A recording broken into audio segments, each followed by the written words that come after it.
I am here with the now infamous J Banzet, student manager of the UNC football team, but more importantly, this guy right here. Jay, what happened? Illegal substitution. Defense, number 42, changed his number and did not report. 5-yard penalty from the previous spot. Results in a first down. So pretty much all year, every game that we've played in, home, away, doesn't matter. And it's a very common thing. It's not like a UNC specific thing.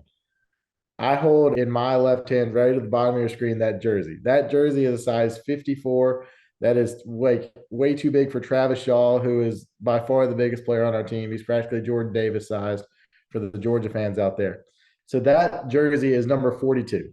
That is a number 42 and no name on it. So that jersey in my hand eliminates that penalty because somebody is wearing a different number. It's huge. They literally take their helmet off. They put their arms through it like a shirt, and I just pull it down over their back. They go in for one play, and then they like work it off, and I just hold it until we need it again.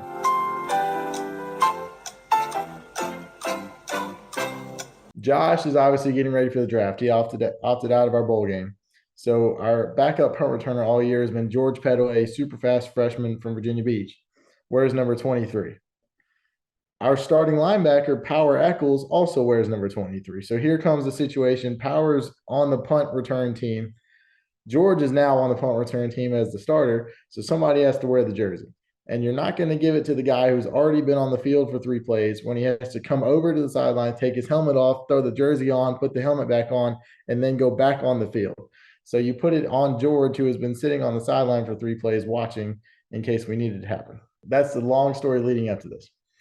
I threw the thing on George earlier in the game. It was fine. He went out there, caught a punt or let it roll, and it was fine. And then he came off the field, took it off, went on for a couple of plays on offense. It was great. This particular situation, however, I threw it on George like we had before. He had his helmet on, whatever. He was going to run onto the field. He was looking at me about 3 yards onto the field. We were sitting there watching to make sure he needed it on. About 40 yards down the field, Power Eccles, number 23, looks like he's going off to the sideline to get water or something, and his sub is about to come on. George and I saw the same thing, and I thought Power was going off, and George thought it was going off. George hates the thing. George is smaller than I am. This thing is way too big for him. He hates it. It doesn't have his name on it. It's not his number. It's way too loose. All this different stuff. He can't stand it. I don't blame him. He doesn't want to wear it. So he takes the thing off and hands it back to me. And as soon as he puts it in my hand, here comes number 23, Power Eccles, 40 yards down the field, coming right back on the field. And you know what? George is still now running onto the field, also wearing number 23. So here comes the penalty. And what makes it worse is that George then has to come back over to me in front of the official who now sees what's going on.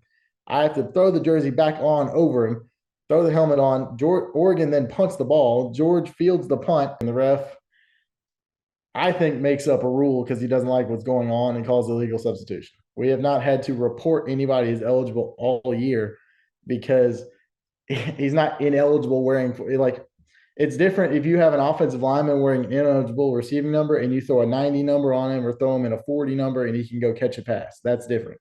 George is number 23. It's a punt return. It does not matter. He's on the field wearing 42 when Power is on wearing 23. And that's what I saw. And I'm pretty sure the ref made up a ruling. And when they announced it over the PA system, you see my reaction right over the top of your head. They literally made up a rule on the spot is what I'm thinking. And I just kind of sat there for about 12 seconds. Like, that is not a rule at all. Yeah, well, Jay, I've known you for a long time, and I know that you know football pretty dang well.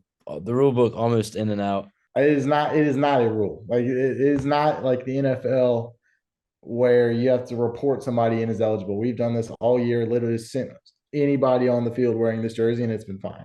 But he just did not like what we did right in front of him and threw a stupid penalty that I'm going to die on the hill of. That rule just does not exist.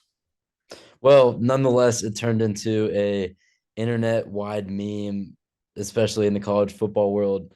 What's it like to go viral? What's this last 24 hours been like for you?